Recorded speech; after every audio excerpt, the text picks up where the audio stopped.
Medina Ashiq মুমিনের ঠিকানা। ওরে কালো হাবশি বিলাল ভালোবাসলো ওই পাগলে, বলেন আল্লাহু আকবার। ওরে কালো হাবশি বিলাল ভালোবাসলো ওই পাগলে, ওরে ইসলামের প্রথম মুয়াজ্জিন, ইসলামের প্রথম মুয়াজ্জিন বানাইলেন রাব্বানা মদিনা মদিনা আশিক মুমিনের ঠিকানা। মদিনা মদিনা আশিক মুমিনের ঠিকানা। দিদার চেয়ে কাঁদো সবাই, দিদার চেয়ে কাঁদো সবাই, ও নবীর দিওয়ানা। মদিনা মদিনা আশিক মুমিনের ঠিকানা। মদিনা মদিনা আশিক মুমিনের ঠিকানা। বলেন আল্লাহু আকবার। আখিরাতের সফল হও, আখিরাতের সফল হও। আখিরাতের সফল হইলে অটোমেটিক দুনিয়ার সফল। বলেন আল্লাহু আকবার। কোন আল্লাহর ওলি না খেয়ে মারা যাইতে দেখছেন নি? কোন পরহেজগার না খেয়ে মারা গেছে নি? তার দম কম নেই, হ্যাঁ, শান্তি কম আছে নি? অনেক শান্তি আছে, ঠিক কিনা বলুন? আল্লাহ আল্লাহর মধ্যে শান্তি আছে কিনা? আল্লাহ আল্লাহ বেশি বেশি করবেন, দেখবেন শান্তি চলে আসবে। আপনার যদি কোটি কোটি টাকা যদি থাকে, কিন্তু দেখবেন আল্লাহ আল্লাহ করবেন না, দেখবেন রাত্রে ঘুম হবে না, ট্যাবলেট খাইতে লাগবে। লাগবে কি লাগবে না? ও বন্ধুগণ আমার, তাইলে আমরা দুনিয়ার সফল হব না আখিরাতের সফল হব? আল্লাহ রাব্বুল আলামিন বলেন, ফামান যুহদিয়া আনিন নার ওয়া উদখিলাল জান্নাতা ফাকাদ ফাজ। এই মানুষ হলো সফল, যে জান্নাতে প্রবেশ করলো, জাহান্নাম থেকে মুক্তি পেল, সে হলো দুনিয়ার সফল, সে হলো দুনিয়ার চালাক। বলেন আল্লাহু আকবার। এরপর আমি তিনটা কথা বলে দিব, এই তিনটা আমল বলে দিব, যদি এইগুলা করতে পারেন অটোমেটিকলি সফল, একদম বিনা হিসাবে জান্নাতে চলে যাবেন। যাওয়ার জন্য তো রাজি আছেন? আমল করতে রাজি আছেন না শুধু শুনবেন? দেখেন আল্লাহ কি বলেছেন। আল্লাহ বলেন, ইয়া আইয়ুহাল্লাযিনা আমানু, ও ঈমানদারগণ, ইসবির, সবর করো, ওয়াসাবিরু, সবরের উপর অটল থাকো। বলেন আল্লাহু আকবার। ওয়া রাবিতু, সর্বদাই জিহাদের জন্য তৈয়ার থাকো। ওয়াত্তাকুল্লাহ, আর তোমরা আমি আল্লাহকে ভয় করো। জোরে জোরে বলেন আল্লাহু আকবার। এই চারটা কাজ করতে পারলে অটোমেটিকলি জান্নাত। কোথায়? অটোমেটিকলি বিনা হিসেবে জান্নাতে যাবেন। এখন আমি এইগুলা ভেঙে দেই। ওয়াত্তাকুল্লাহ, সুজা ব্যাপার, আল্লাহকে ভয় করতে হবে। কাকে ভয় করতে হবে? আল্লাহকে। আল্লাহকে সবসময় ভয় করতে হবে। এর একটা ডেফিনেশন বলি, আমি আল্লাহকে খুব বেশি ভয় করি।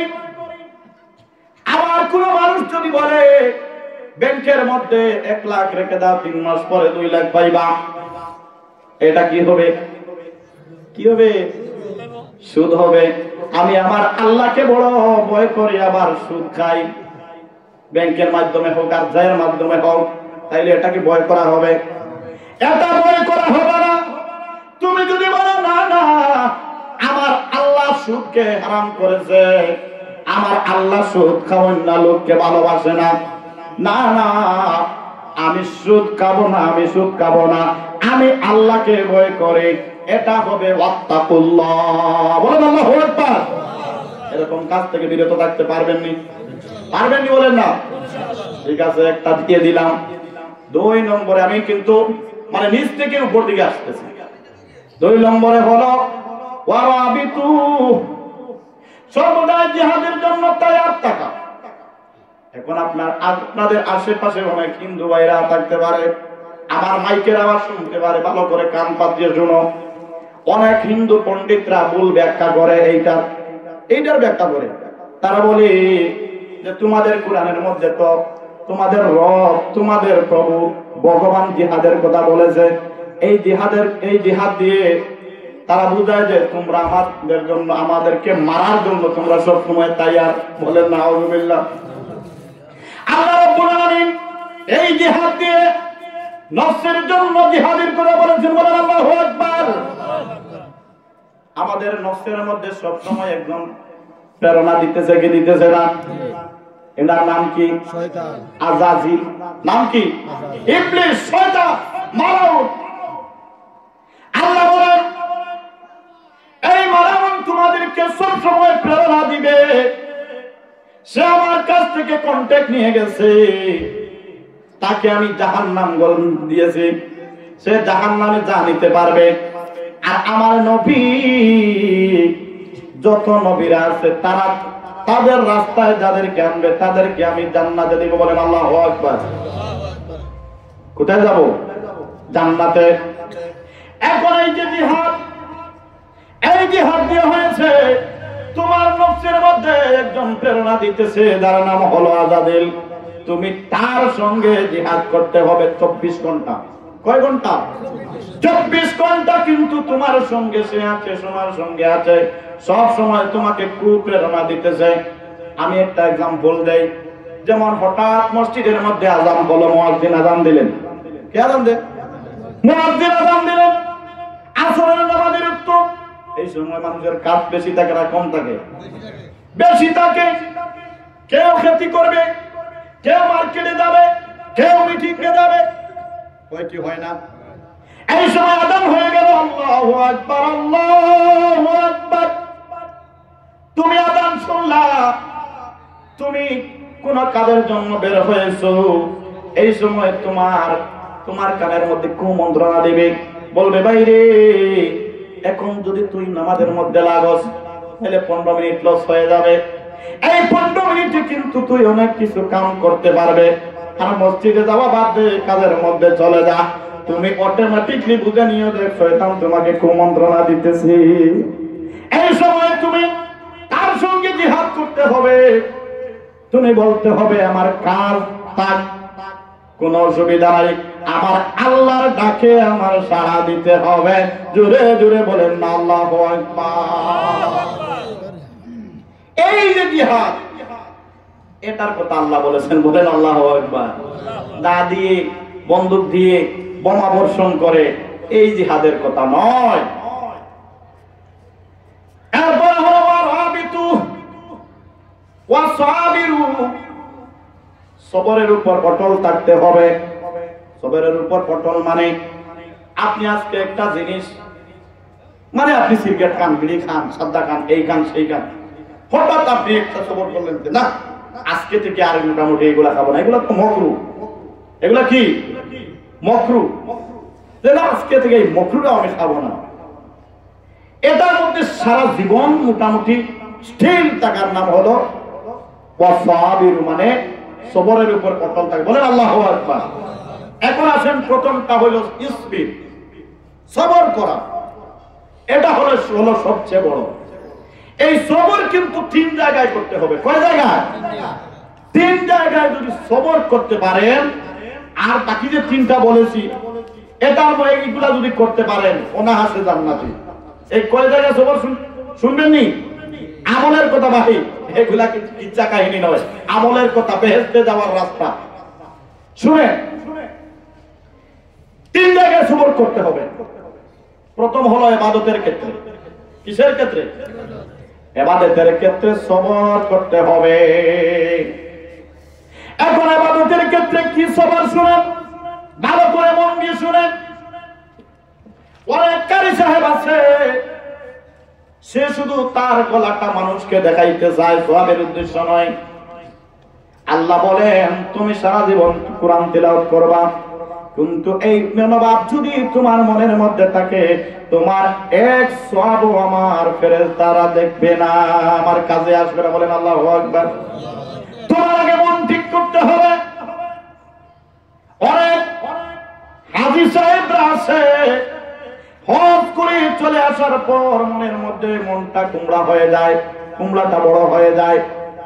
আগে মসজিদের ইমাম সাহেবকে দেখলে হাজী সাহেব সালাম দিত, কিন্তু এখন হাজী সাহেব হজ করে আসার পর ইমাম সাহেবের সালামের জন্য অপেক্ষা করে। অনেক হাজী সাহেব আছে কিনা?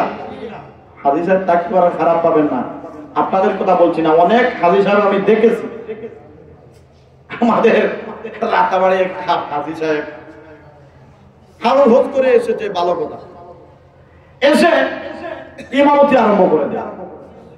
ইমাম সাহেব থাকলেও ইমাম সাহেবকে বলেন দাও আকামত দাও, তাকবীর বলো, ইমামতি আরম্ভ করে দেয়। আমি তো একটু মানে সব দিনে একটু বেতাইলাম, আমি একদিন বাপড়ার পিছনে মোটামুটি খাড়া হয়েছি। আলহামদুলিল্লাহ আলহামদুলিল্লাহ রাব্বিল আলামিন আররহমানির রহিম মালিক ইয়াউমিদ্দিন ইয়াকা না'বুদু ওয়া ইয়াকা নাস্তাঈন, এইভাবে নামাজ পড়ে। নামাজ শেষে বললাম, বাবাজি তোমাকে ইমামতের জন্য কে বলেছে? কি হয়েছে?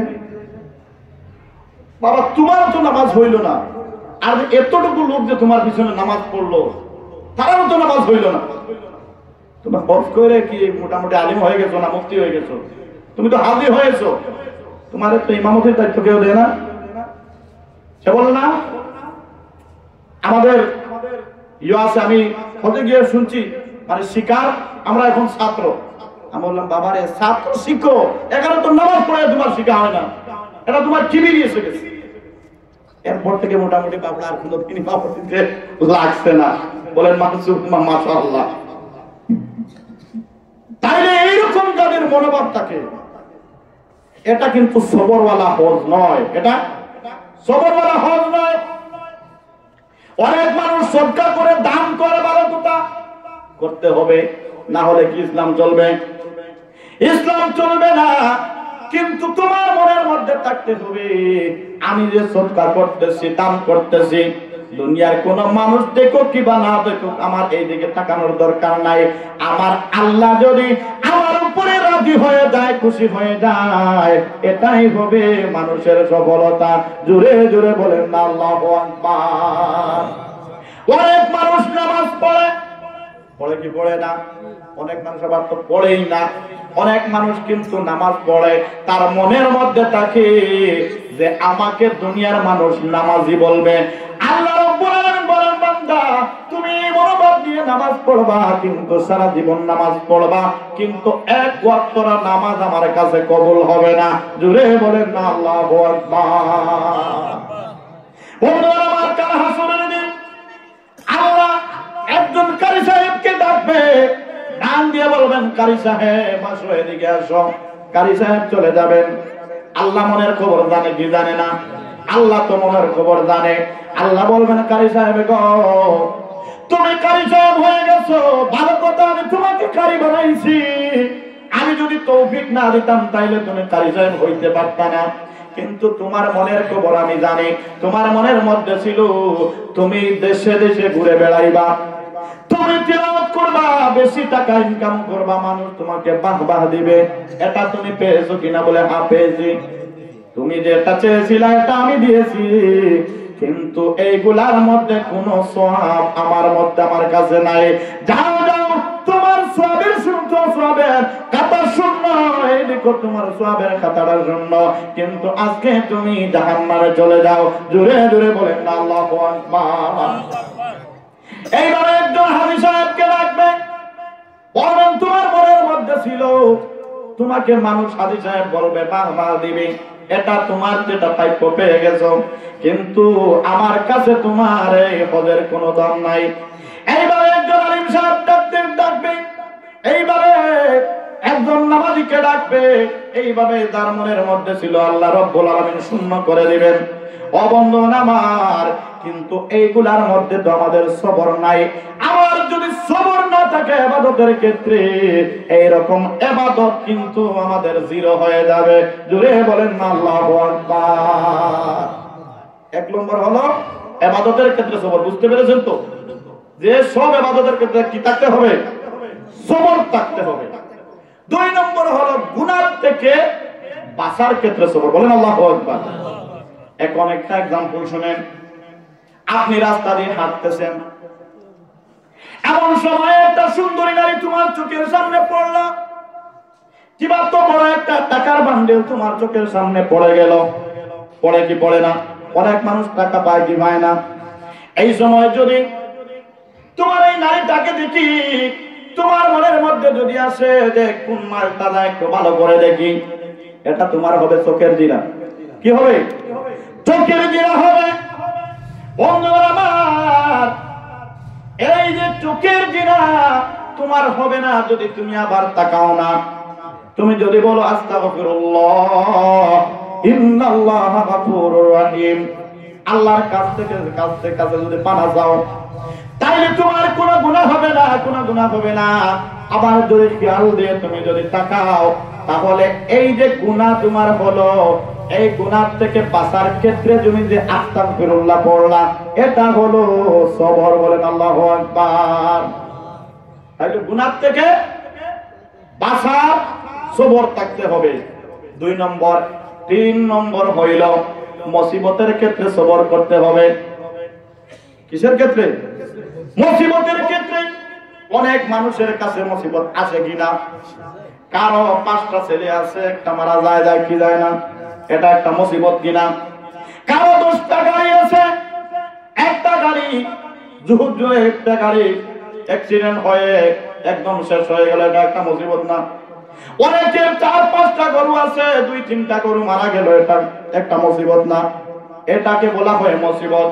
এই সময় তুমি যদি বলো আমার পাশের বাড়ির লোকের তো অনেক গরু আছে, তার একটা গরু মরলো না, আল্লাহ শুধু কি আমার গরু দেখলেন? আল্লাহ বলেন এই সমস্ত মুসিবত থেকে তুমি নাশুকরি হতে পারবা না, নাশুকরি হতে পারবা না। ও বন্ধু আমার, এইরকম মুসিবতের ক্ষেত্রে আল্লাহ রব্বুল আলামিনের শুকরিয়া আদায় করতে হবে। জোরে জোরে বলেন না আল্লাহু আকবার। এই সময় সবর করতে হবে, সবর করতে হবে। আপনার একটা ছেলে মারা গেল, আপনি যদি বলেন আল্লাহ আমাকে 5টা সন্তান দিয়েছিলেন, এর মধ্যে থেকে একটা নিয়ে গেছেন, আমার কোনো অসুবিধা নাই, অসুবিধা নাই, আল্লাহ যদি আমাকে দিতেন না তাইলে তো পারতেন কি পারতেন না? ও বন্ধু আমার, এইরকম মুসিবতের ক্ষেত্রে যদি তোমার সবর থাকে, আল্লাহ রাব্বুল আলামিন বলেন এইরকম সবরওয়ালাদের জন্য আমি বেহেশত বানিয়ে রেখেছি। জোরে জোরে বলেন না আল্লাহু আকবার। কোন অসুবিধা হয়েছে নি বুঝতে? তাইলে এই যে আমি 4টা জিনিসের কথা বললাম, পালন করতে পারবেন নি? হ্যাঁ, মাশাআল্লাহ।